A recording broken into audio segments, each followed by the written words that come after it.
ฮัลโหลสบายดีทุกคนได้โดนเนาะที่ได้มาสอนภาษาอังกฤษอยู่ใน YouTube หรือว่าใน Facebook นี่เนาะเพราะว่าตอนทำอิฐมันสอนแต่ว่าบ่มีคนเบิ่งนะบ่มีคนเบิ่งเราคิดว่าโอเคบ่มีคนสนใจเราบางทีจะบ่สอนแล้วเนี่ยนะแต่ปัจจุบันนี้มีหลายคนที่มาคอมเมนต์ว่าอ้าวเป็นจังคือว่าไอ้บ่สอนแล้วเนี่ยนะแล้วไอ้ก็ตอบว่าโอเค ก็สอนไปแต่ว่าบ่มีคนเบิ่งนะเราก็เลยบ่อยากสอนนะที่จริงนะเนาะมันเป็นอย่างนั้นเนาะแล้วก็เจ้าเขียนเองว่าโอเคบ่เป็นหยังอ้ายพี่น้องสิไปซัปพอร์ตอ้ายไปส่งเสริมอ้ายนะแล้วมื้อนี้ยิงตัดสินใจอีกเนาะที่จะมาสอนภาษาอังกฤษคืนเนี่ยนะถ้าว่ามักวิดีโอของข้าพเจ้าแดนะแล้วก็ไปฟอลโลว์อยู่ใน Facebook Page หรือว่าอยู่ใน YouTube เนาะ YouTube ข้าพเจ้าก็คือเป็นตัวนี้แล้ว Facebook Page ของข้าพเจ้าก็คือเป็นตัวนี้เนาะแค่ว่า My English Class Learned with Neng Jongwoo นี่นะ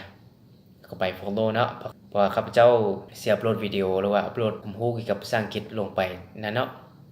โอเคแล้วมื้อนี้สิมาสอนประโยคที่ว่าในเวลาเราบ่เข้าใจว่าเราสิเว้าตัวนี้เป็นภาษาอังกฤษตัวอย่างว่าเราสิเว้าว่าโอเคโทรศัพท์นี่นะเราสิอยากเว้าเป็นภาษาอังกฤษเลยนะแต่ว่าเราบ่ฮู้หรือว่าเราฮู้คำศัพท์มันแต่ว่าบ่ฮู้ออกเสียงนี่นะเราอยากถามหมู่หรือว่าอยากถามอาจารย์ที่เป็นคนต่างประเทศว่าข้อยบ่ฮู้ตัวนี้น่ะเป็นคำศัพท์ภาษาอังกฤษเป็นจังไดนะว่าเว้าแนวใดนะศัพท์ภาษาอังกฤษเนาะเขาอยากถามเขาเจ้าแต่บ่ฮู้นี่นะแล้ววันนี้เราจะมาเรียนเกี่ยวกับตัวนี้เนาะแต่บ่เพียงกับ2ประโยคนี้เนาะยังมีหลายเนาะแล้ววันนี้มาเรียนพร้อมกันเลยเนาะโอเคว่ามีหยังแดนะ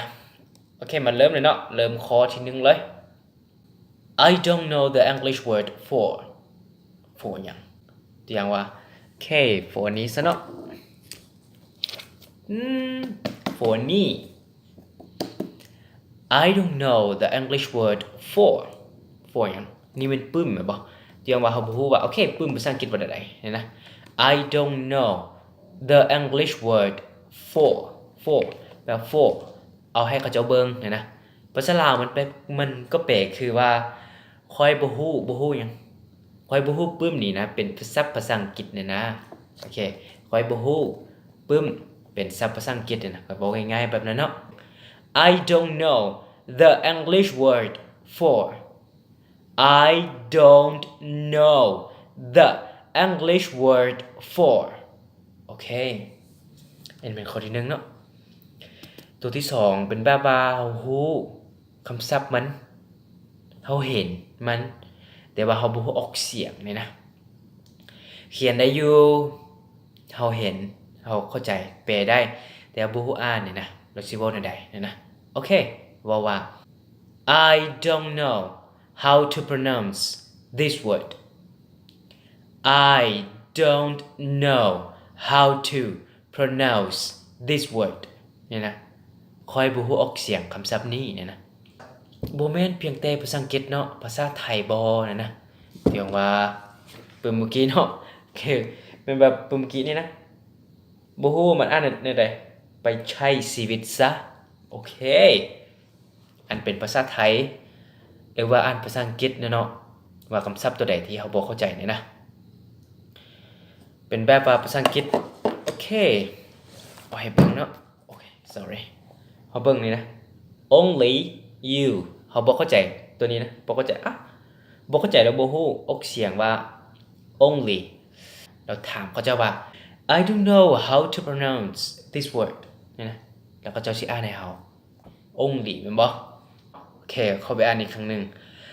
I don't know how to pronounce this word โอเคต่อไปก็คือข้อที่3ข้อ3นี่เป็นแบบว่าเฮาบ่ชื่อที่ spell หรือว่าสะกดชื่อของอาจารย์ผู้ใดผู้หนึ่งนี่นะถึงว่าจะเป็นภาษาลาวหรือว่าเป็นภาษาอังกฤษที่ว่าเฮาเก่งแล้วนี่นะเฮาสะกดบ่เป็นนี่นะย้านมันผิดนี่นะเฮาสิเว้าต่อให้หมู่หรือว่าให้ผู้ใดก็ได้นี่นะว่าโอเคข้อยบ่ฮู้สะกดชื่อของผู้นี้ผู้นั้นนี่นะแล้วสิสะกดได้นี่นะย้านนึงมันผิดนี่นะ เราสิเว้าได้ว่า I don't know how to spell your teacher's name I don't know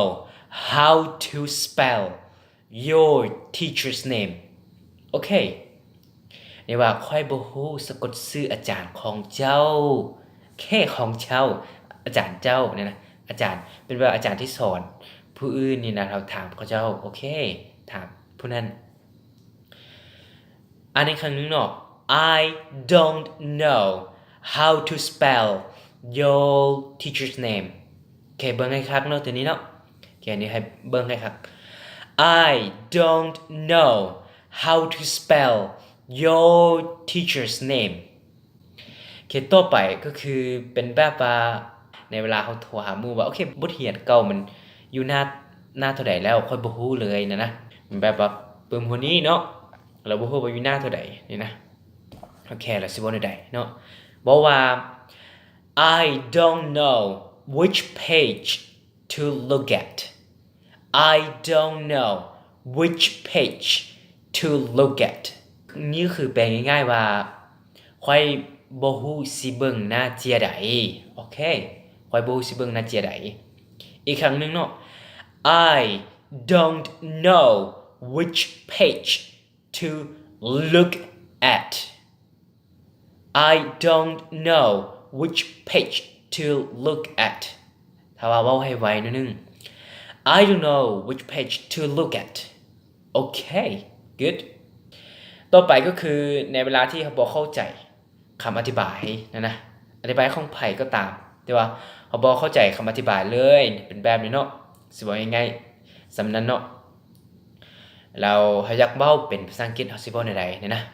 โอเคว่า I didn't understand an explanation I didn't understand an explanation โอเคนี่แปลง่ายๆว่า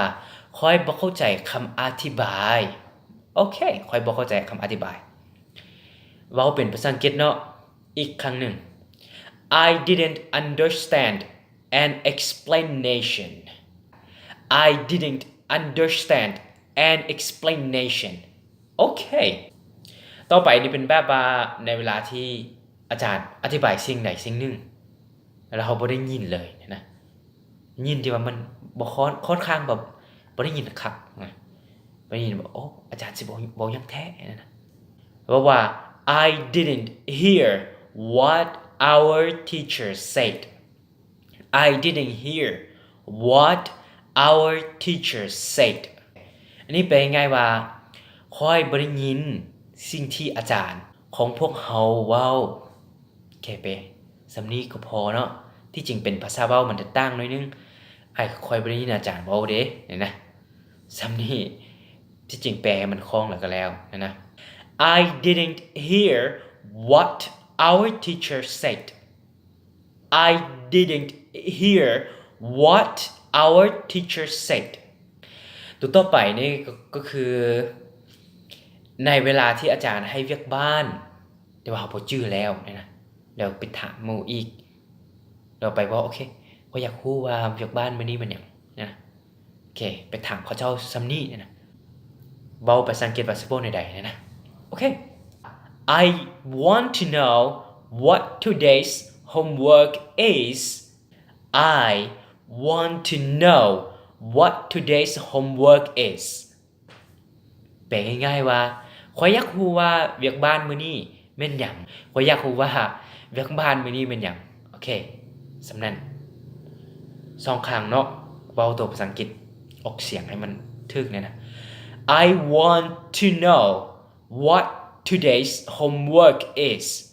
I want to know what today's homework is ถ้าเว้าให้เร่งเสียงหน่อยนึงแด่นะ